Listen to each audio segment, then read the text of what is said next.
Shalom. Shalom. Mari saudara-saudara kita membuka firman Tuhan. Pagi ini di dalam Roma pasal yang kelima ayat 7 sampai dengan ayat yang ke-8. Kitab Roma pasal yang kelima ayatnya yang ke-7 dan ayat yang ke-8. Saya mengajak kita nanti untuk baca bersama-sama. Kitab Roma pasal 5 ayat 7 sampai dengan ayat yang ke-8. Kita akan baca bersama-sama Roma pasal 5 ayat 7 sampai dengan ayat yang ke-8. Demikian firman Tuhan. 1, 2, 3. Sebab tidak mudah seorang mau mati untuk orang yang benar, tetapi mungkin untuk orang yang baik ada orang yang berani mati. Akan tetapi Allah menunjukkan kasih-Nya kepada kita oleh karena Kristus telah mati untuk kita ketika kita masih berdosa. Amin. Berbahagialah kita saudara-saudara sekalian yang beribadah di pagi hari ini, dan kita adalah orang yang lebih berbahagia yang menerima firman Tuhan dan kemudian melakukan firman Tuhan itu dalam hidup sehari-hari kita. Saudara-saudara yang dikasihi oleh Tuhan, ada satu kisah, yaitu yang bernama John Newton. John Newton, saudara-saudara, yang mengaku dia adalah orang yang malang, yang terhilang, tetapi ditemukan dan diselamatkan oleh anugerah Allah. John Newton dilahirkan di London pada tanggal 24 Juli 1725. Dia adalah anak dari seorang kapten kapal. Sejak kecil John Newton ini dia sudah sering bersama ayahnya berlayar ke Laut Tengah. Dan kemudian saudara-saudara sampai akhirnya pada tahun 1748 ia menjadi kapten kapal yang melayani perdagangan budak pada saat itu. Pada tanggal 10 Mei 1974, ketika ia sedang berlayar, badai yang dahsyat menerjang kapal yang dikemudikan oleh Newton. Dalam situasi badai yang ganas yang mematikan dan menenggelamkan itu, lalu kemudian John Newton menyadari akan hidupnya. Dan singkat cerita, membuat ia mengalami pertobatan yang luar biasa. Karena dengan pertolongan Tuhan, dengan anugerah Tuhan, sehingga kapal yang ditumpangi, yang dibawa oleh John Newton kemudian akhirnya mendarat. Dan disitulah John Newton melihat bahwa anugerah Tuhan terlalu besar bagi dia. Lalu kemudian disitulah dia menyerahkan hidupnya kepada Tuhan. Dia mulai belajar sungguh-sungguh kepada Tuhan.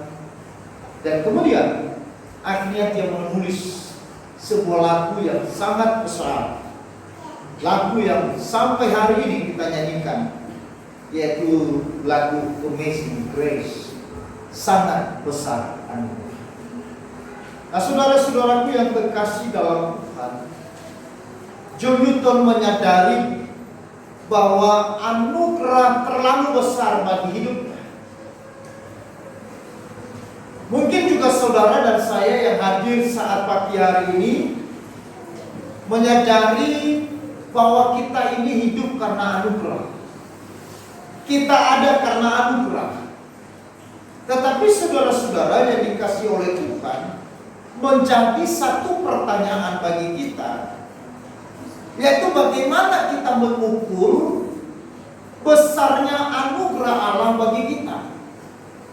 Nah, saudara-saudara yang dikasihi oleh Tuhan, maka besarnya anugerah Allah bagi kita itu dapat ditunjukkan melalui dua hal. Yang pertama, saudara-saudara, yaitu melalui besarnya pengorbanannya untuk menyelamatkan kita dari hukuman dosa. Saya ulangi, melalui besarnya pengorbanan kemenangannya untuk menyelamatkan kita dari hukuman dosa. Melalui ini saudara-saudara, kita melihat bahwa anugerah Allah itu begitu besar. Kalau kita berbicara tentang pengorbanan, kadang-kala ada orang yang salah memahami tentang pengorbanan.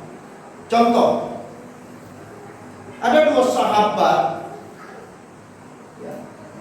yang sudah lama bersahabat dan persahabatan mereka begitu luar biasa. Sehingga pada suatu hari saudara-saudara, temannya itu kemudian harus mengorbankan uang SPP-nya yang harus dia bayar untuk mentraktir temannya. Lalu pada suatu hari, temannya yang tadi berkorban, dia menghabiskan uang SPP-nya untuk mentraktir temannya. Dia berkata kepada temannya, dia katakan begini, aku ini loh sudah berkorban bagimu, sampai SPP-ku saya korbankan untuk mentraktir kamu. Tapi sekarang kamu malah begini kepada saya. Nah, saudara perhatikan di sini. Apakah ini yang disebut dengan pengorbanan?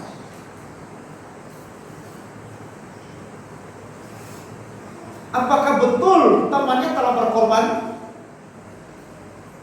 Halo? Saudara-saudara, itu bukan pengorbanan. Itu kejahatan. Bisa ngerti ya? Saudara-saudara, atau seorang ibu berkata kepada anaknya, anak tidak tahu diuntung, anak aku mati-matian menyekolahkan kamu, memberi kamu makan sampai engkau menjadi besar. Pertanyaannya saudara, itukah pengorbanan atau kewajiban? Halo? Itu kewajiban. Seorang ibu memberi makan bagi anak-anaknya itu kewajiban. Saudara-saudara, waktu saudara datang ke gereja pagi hari ini, itu pengorbanan atau kewajiban? Halo? Oh Tuhan, saya udah capek loh, tiap minggu datang ke gereja, ya toh? Sudah bangun dari jam 5 pagi loh Tuhan, aku sudah berkorban bagimu loh. Itu bukan pengorbanan. Itu kewajiban orang Kristen. Waktu engkau memberi perpuluhan, waktu engkau memberi persembahan, itu pengorbanan atau kewajiban? Itu kewajiban. Waktu engkau berdoa, waktu engkau melakukan segala hal untuk Tuhan, itu kewajiban atau pengorbanan? Itu kewajiban. Maka sering banyak orang Kristen salah memahami istilah pengorbanan, dan kemudian mengklaim dengan sombongnya di hadapan Tuhan, Tuhan, apa yang tidak aku korbankan bagimu? Waktu tidurku aku korbankan, uang jajanku yang mestinya saya harus makan untuk mentraktir teman, tapi saya harus memberi persembahan. Apalagi yang kurang, ya toh? Tiap ada ibadah komsel saya harus datang. Saudara-saudara, itu bukan pengorbanan. Jangan kita berpikir kita sedang berkorban bagi Tuhan. Itu kewajiban orang yang telah menerima anugerah. Amin. Itu kewajiban. Lalu apakah sebenarnya arti dari pengorbanan? Pengorbanan itu saudara adalah merelakan hak, bukan kewajiban. Ketika menjadi hakmu, lalu engkau relakan, itu baru namanya pengorbanan.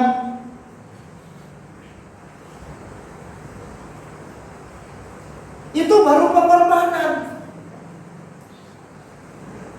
Kalau engkau datang hari Minggu ke gereja, itu bukan pengorbanan, karena itu kewajiban, itu hukum Tuhan.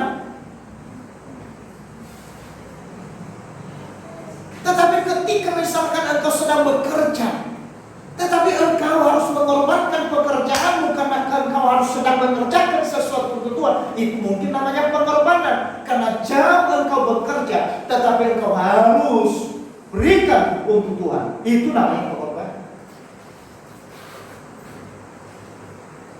Saudara-saudara, pengorbanan adalah merelakan hak, bukan kewajiban. Saudara-saudara, pengorbanan yang seperti ini yang dikerjakan Kristus bagi kita. Dia merelakan haknya, menanggalkan apa yang menjadi hak. Untuk apa? Untuk berkorban bagi kita. Itulah sebabnya di sini Paulus menyadari bahwa begitu besar, terlalu besar anugerah Tuhan bagi dia. Siapakah dia sehingga Allah harus mau berkorban? Siapakah saudara dan saya sehingga Yesus harus mati? Yesus mati di atas kayu salib bukan kewajiban, tetapi dia merelakan apa yang menjadi haknya sebagai anak. Saudara-saudara yang dikasihi oleh Tuhan, pengorbanan Kristus dilakukan bagi kita bukan ketika kita sedang bertobat. Kristus mati bagi kita bukan ketika kita sudah melayani Dia. Kristus menyerahkan dirinya kepada kita bukan pada saat kita sudah sungguh-sungguh di dalam Tuhan. Bukan.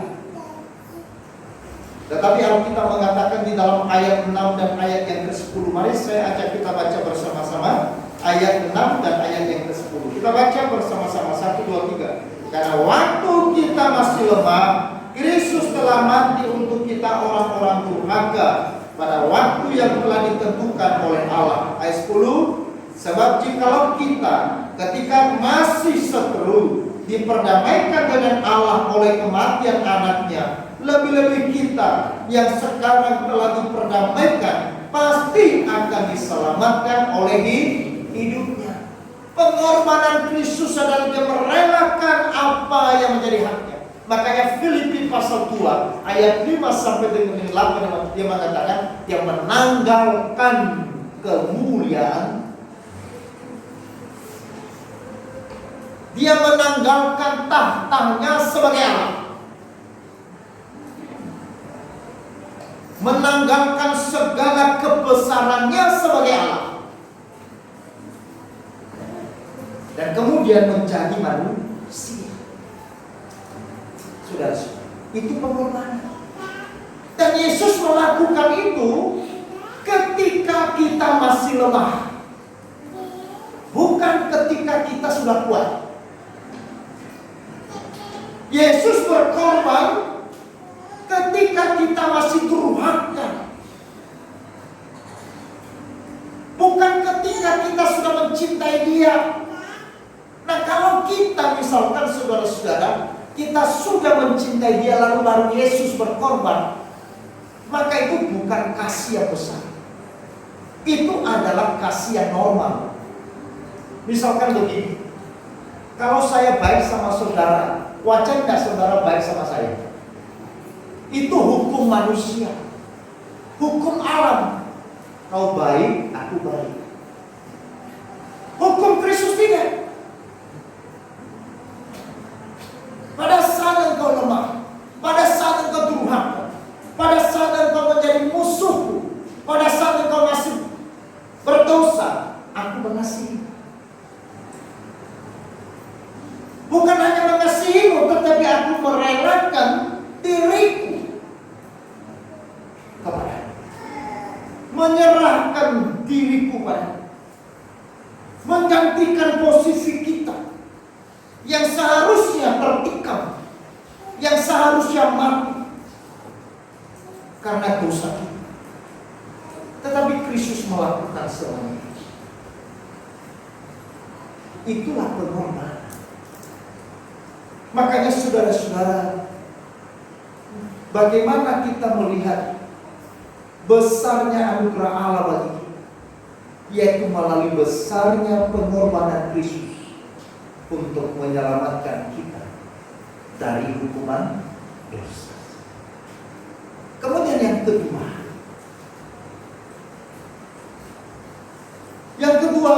besarnya anugerah Allah bagi kita dapat ditunjukkan melalui besarnya ketidaklayakan kita dalam mendapatkan keselamatan darinya. Sehingga kita berkata bahwa anugerah Allah terlalu besar. Kenapa kita berkata bahwa anugerah Tuhan terlalu besar? Karena ketika kita melihat besarnya ketidaklayakan kita dalam mendapatkan keselamatan darinya. Iman kekristenan, saudara-saudara, mengajar bahwa keselamatan kita itu bukan karena baik, bukan karena amal ibadah kita diselamatkan, bukan. Tetapi itu adalah anugerah Allah. Makanya besarnya anugerah Tuhan bagi kita semakin besar ketika kita menyadari apa? Ketidaklayakan kita. John Newton ketika dia menyadari akan anugerah Tuhan yang begitu besar dalam hidupnya, dan ia makin menyadari ketidaklayakan. Berpuluh-puluh tahun John Newton, sekalipun dia dilahirkan dari keluarga Puritan, ibunya yang begitu cinta Tuhan. Waktu kecil John Newton sebenarnya dia sudah mendapatkan ajaran-ajaran yang begitu ketat, ajaran-ajaran dan nilai-nilai Kristen yang begitu luar biasa dari ibunya. Tetapi ketika ibunya meninggal dunia, lalu kemudian John Newton setelah kemudian menjadi kapten kapal, lalu dia menjadi liar, yang melupakan semua nilai-nilai iman, dan dia terjerumus dalam seluruh keberdosan. Tetapi ketika John Newton kemudian melihat anugerah Allah, lalu dia menyadari betapa hidupnya tidak layak. Semakin ia melihat anugerah Tuhan, dia semakin menyadari dirinya bukan siapa-siapa. Banyak orang, saudara-saudara, justru melihat anugerah Tuhan dan kemudian menyadari dirinya berarti bagi dia. Orang yang melihat anugerah Allah yang begitu besar dalam hidupnya, maka dia akan semakin melihat dirinya tidak layak di hadapan Tuhan. Amin. Semakin kita melihat bagaimana besarnya pengorbanan Yesus atas kita, ketika kita masih lemah, ketika kita masih durhaka, ketika kita masih seteru, ketika kita masih berdosa, maka kita makin melihat diri kita tidak ada apa-apa. Saudara-saudara masih ingat yang ikut komsel kemarin hari Jumat? Siapakah manusia? Seperti apakah manusia? Siapa manusia? Bagaimana manusia? Sudah lupa. Saudara-saudara, pertanyaan pertama, bagaimana manusia dijadikan? Manusia dijadikan dari debu tanah. Kita ini tidak ada nilai, tidak ada arti, tidak ada harga. Tetapi manusia yang begitu sombong dan telah jatuh dalam dosa, lalu dia menganggap dirinya begitu bernilai, begitu berharga. Padahal kita ini bukan siapa-siapa. Maka kalau Tuhan boleh beranugerah bagi saudara, itu kasih karunia.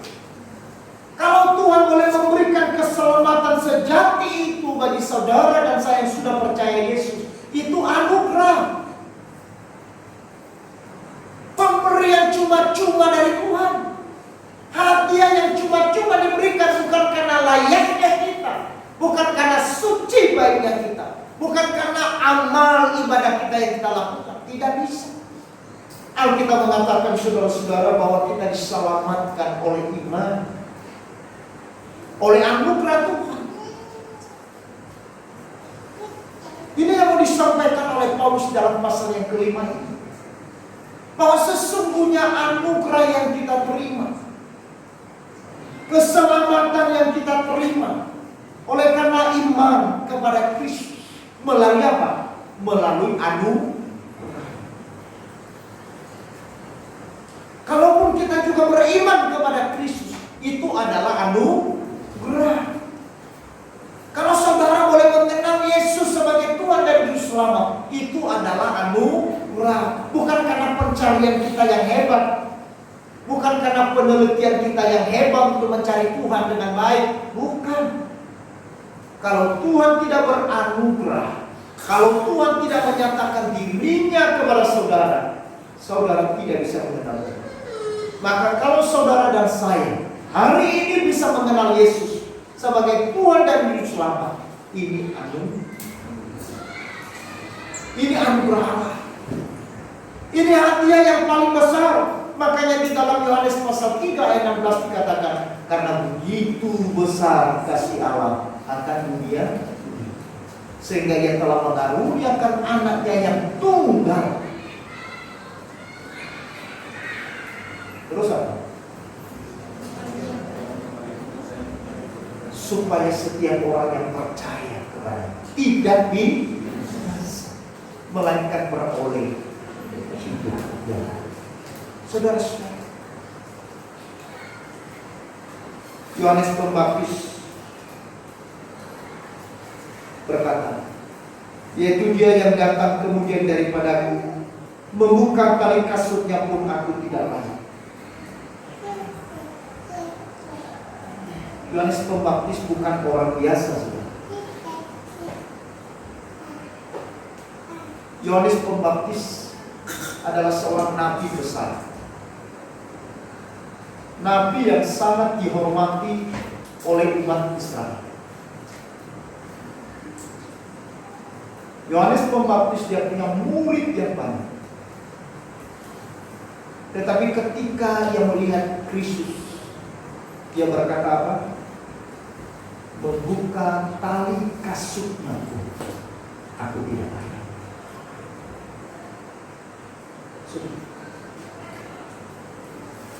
Penjahat yang disalibkan bersama Yesus berkata apa? Kita memang selayaknya dihukum, sebab kita menerima balasan yang setimpal dengan perbuatan kita. Tetapi orang ini tidak berbuat sesuatu yang salah. Penjahat yang di sebelah kanan, yang disalibkan bersama dengan Yesus waktu itu,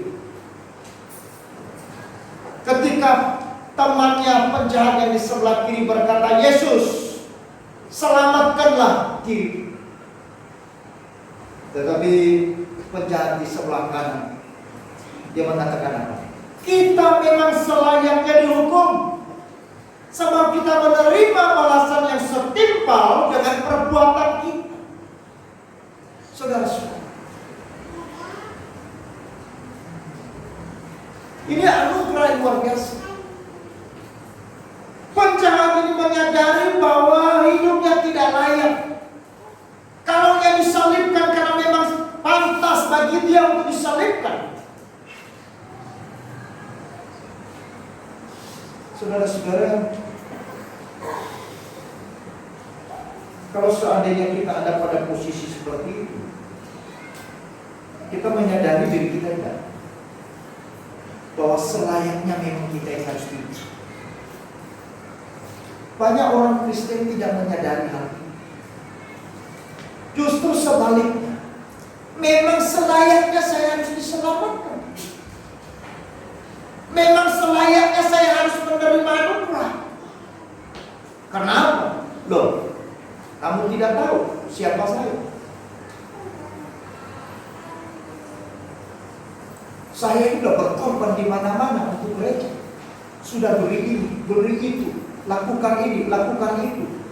Ya wajar dong dapat anugerah. Saudara-saudara, hati-hati.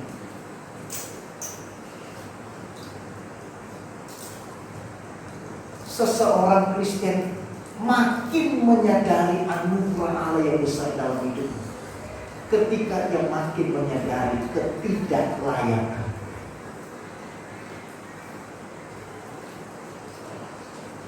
Minggu-minggu ini saudara adalah minggu-minggu sengsara, di mana 4 atau minggu lagi, 4 minggu lagi kita akan merayakan namanya hari kematian Yesus. Lalu bagaimana kita melihat bahwa kematian Kristus di atas kayu salib adalah sebuah proklamasi anugerah Allah yang besar. Dan itu bisa membuat kita seperti John Newton, membuat kita seperti penjahat di sebelah kanan ini, membuat kita seperti Yohanes Pembaptis, atau membuat kita seperti Paulus juga yang berkata, saudara-saudara, di dalam 1 Korintus pasal 15 ayat 19 dikatakan, karena aku adalah yang paling hina dari semua rasul, bahkan tidak layak disebut rasul, sebab aku telah menganiaya jemaat. Orang yang mengerti anugerah Tuhan, dia akan makin menyadari ketidaklayakan ini. Amin. Sekali lagi saya ulang, orang yang mengerti anugerah Tuhan, yang menyadari anugerah Allah, maka dia akan semakin menyadari diri bahwa dia adalah manusia yang tidak layak. Bukan sebaliknya. Saudara-saudara, maka kalau hari ini kita bisa melakukan ini dan itu karena anugerah. Kalau saudara dan saya bisa melayani Tuhan sampai hari ini, kalau saudara dan saya bisa melakukan sesuatu yang baik kepada orang lain, itu anugerah. Saudara-saudara, siapa kita boleh melakukan semuanya itu? Kita sebenarnya, saudara-saudara, adalah orang yang layak menerima hukuman Allah, bukan pengorbanan Allah. Setuju? Sekali lagi, kita sebenarnya adalah manusia yang layak menerima hukuman Allah, bukan pengorbanan Allah. Jangan dibalik. Jangan berkata kita adalah seseorang yang layak menerima pengorbanan Allah, bukan hukuman Allah. Itu terbalik.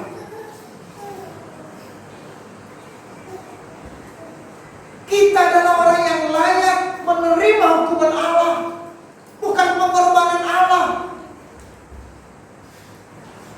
Maka kalau Yesus kemudian mau berkorban bagi kita, ini adalah sesuatu yang luar biasa dikatakan di sini. Mengapa Allah mau berkorban bagi kita yang tidak layak ini? Bukan karena kita. Mengapa Allah mau berkorban bagi saudara dan saya yang tidak layak ini? Bukan karena kita, melainkan menurut apa? Kekayaan kasih karunia. Bukan karena kita. Kalau Yesus mau berkorban, saudara-saudara, bagi kita yang tidak layak ini, itu bukan karena alasan kita, tetapi karena kekayaan kasih karunia kepada saudara dan saya. Pengorbanan ini Allah lakukan berdasarkan apa? Berdasarkan kehendaknya, bukan karena nilai kita. Pengorbanan ini Yesus lakukan, Yesus tempuh sampai harus menjadi manusia, dan di dalam keadaan sebagai manusia menjadi hamba, dan di dalam keadaan sebagai hamba yang harus menderita, disiksa, dianiaya, bahkan sampai mati di atas kayu salib. Itu karena apa? Bukan karena nilai kita, bukan karena nilai, bukan karena harga dari diri kita.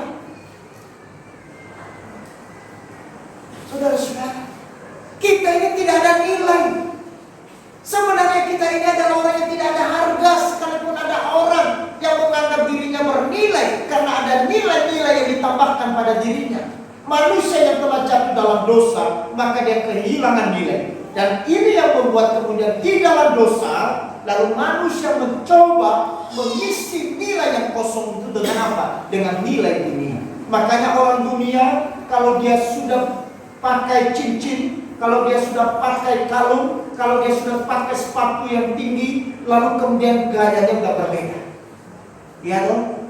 Kalau dia ada cincin emas di jarinya, maka jarinya sudah beda, nggak normal. Ya, nggak normal dia. Sudah.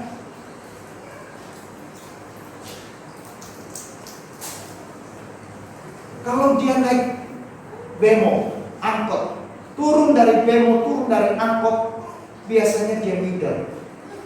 Iya kan? Minder. Tetapi begitu turun dari mobil Mercy, mobil BMW, jalannya dari waktu turun dari angkot gimana jalan? Jangan-jangan ada orang lihat saya. Kenapa saudara?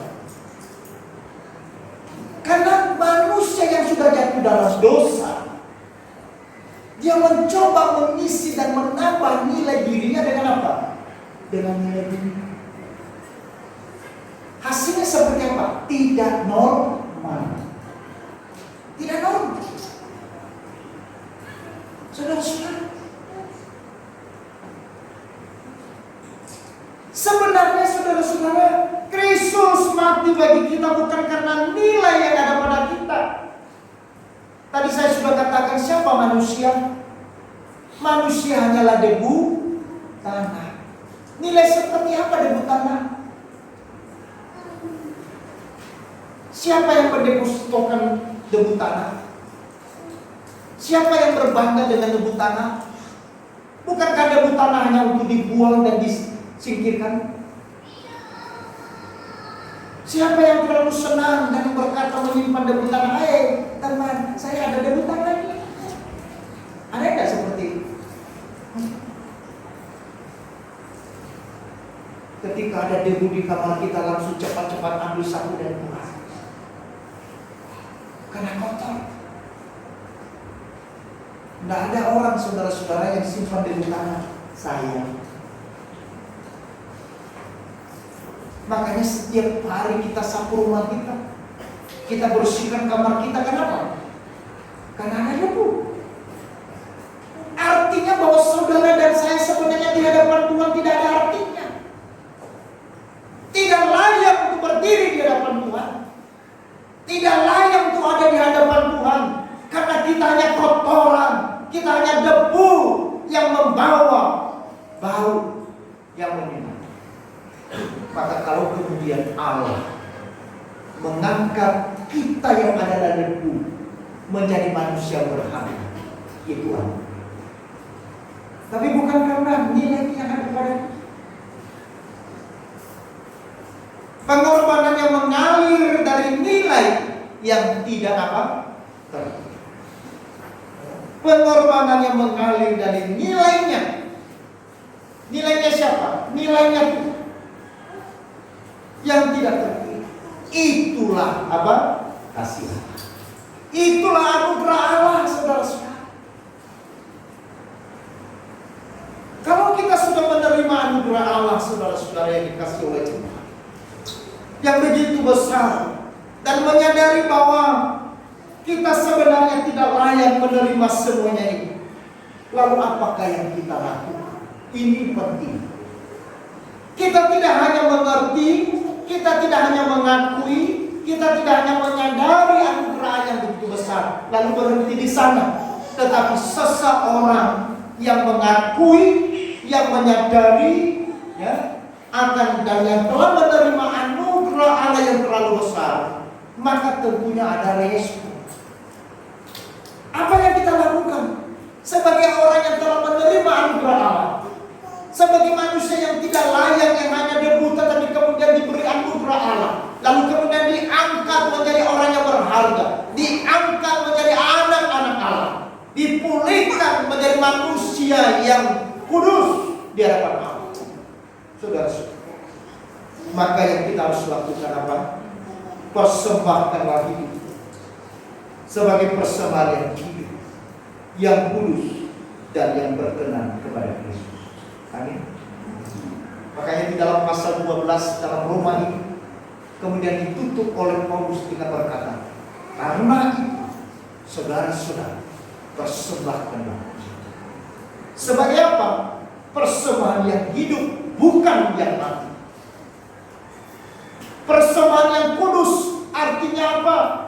Yang berbeda, yang terpisah, yang tidak sama dengan dunia, dan yang berkenan kepada Kristus.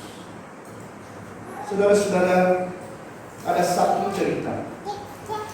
Suatu hari ada seorang peternak Kristen lalu berkata kepada istrinya, "Ma, nanti kalau sapi betina kita ini melahirkan ya, kita akan persembahkan anak sapi ini kepada Tuhan." Lalu istrinya berkata, "Baik Pak, itu usul yang bagus." Lalu kemudian saudara-saudara, setelah beberapa hari sapi betina mereka melahirkan.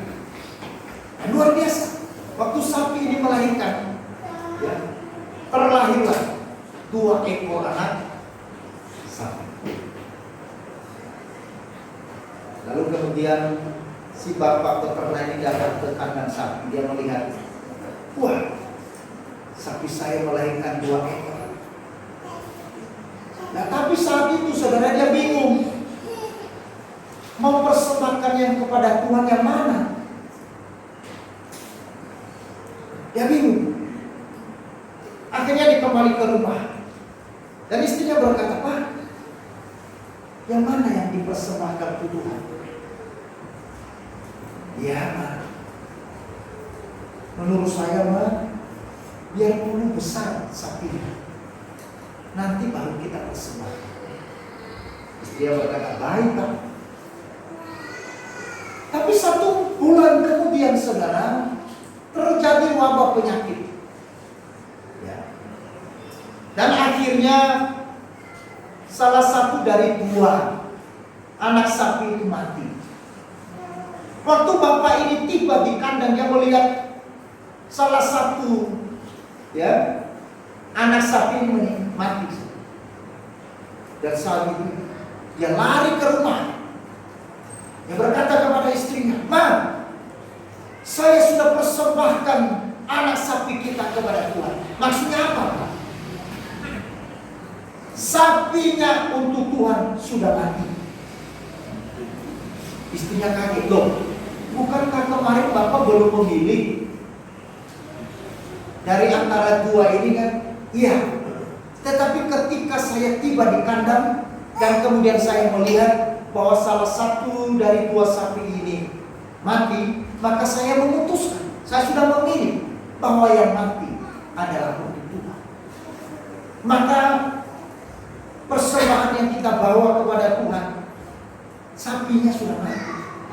Jadi yang mati ini sapinya Tuhan, bukan sapi kita, Pak, ya." Saudara-saudara, banyak orang yang membawa hidupnya dalam persembahan yang mati, bukan persembahan yang hidup. Persembahan yang hidup itu artinya terus menerus. Kenapa kita harus mempersembahkan hidup kita terus menerus kepada Allah? Karena kita adalah orang yang telah menerima anugerah yang terlalu besar. Dari mana kita tahu bahwa kita adalah orang yang telah menerima anugerah Allah yang terlalu besar? Yaitu melalui pengorbanannya atas hukuman dosa kita, dan melalui ketidaklayakan kita untuk menerima kesembuhan.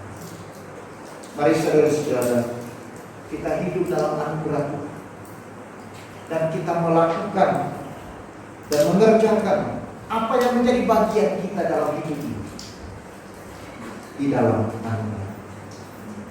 Persembahkanlah hidup kita terus kepada Tuhan, karena Kristus telah mempersembahkan hidupnya kepada saudara.